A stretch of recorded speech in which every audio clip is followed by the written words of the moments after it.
منافق کسے کہتے ہیں، اس کی تعریف بتائیے۔ جی ہاں، منافق کہا جاتا ہے ایسے شخص کو جو ظاہری شکل و صورت کے لحاظ سے مسلمان بھی ہو اور ارکان اسلام کا پابند بھی ہو، لیکن در پردہ وہ کافر ہو اور اسلام کے بارے میں شک و شبہ میں مبتلا ہو، تو ایسا آدمی منافق کہلاتا ہے۔ قرآن مجید میں جن منافقین کا تذکرہ ہے وہ اسی قسم کے منافقین ہیں۔ یاد رکھنا چاہیے کہ منافق کی دو قسمیں ہیں۔ ایک تو ہوتا ہے منافق اعتقادی۔ منافق اعتقادی کہا جاتا ہے جو آدمی ظاہری شکل و صورت کے لحاظ سے مسلمان نظر آتا ہو، ارکان اسلام کا بھی پابند ہو، نماز بھی پڑھتا ہو، مسلمانوں کو دکھانے کے لیے روزہ بھی رکھ لیتا ہو، لیکن در پردہ اور خفیہ طور پر وہ کافر ہی ہو، تو ایسا آدمی منافق اعتقادی کہلاتا ہے۔ قرآن مجید میں اسی منافق اعتقادی کا تذکرہ ہے۔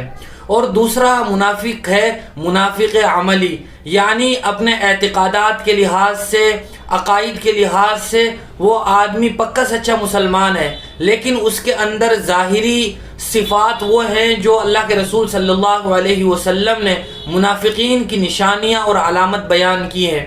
مثال کے طور پر جھوٹ بولنا، وعدہ خلافی کرنا، امانت میں خیانت کرنا۔ ایسا آدمی وہ منافق تو نہیں ہے جس منافق کا قرآن مجید میں تذکرہ ہے، لیکن ایسا آدمی بھی بہرحال گناہ کبیرہ کا ارتکاب کر رہا ہے۔ کافر تو ایسا آدمی نہیں ہوگا، لیکن گناہ کبیرہ کا ارتکاب کرنے کی وجہ سے گناہ میں مبتلا ہوگا۔ اللہ تبارک و تعالیٰ نے منافق اعتقادی کی جن کا تذکرہ پہلی قسم میں کیا گیا، ان کے لیے سخت ترین وعید قرآن مجید میں بیان فرمائی ہے۔ 5ویں پارے کے آخری رکوع میں اللہ تبارک و تعالیٰ فرماتے ہیں ان المنافقین فی الدرک الاسفل من النار، کہ منافقین یہ جہنم کے سب سے نچلے طبقے میں ہوں گے۔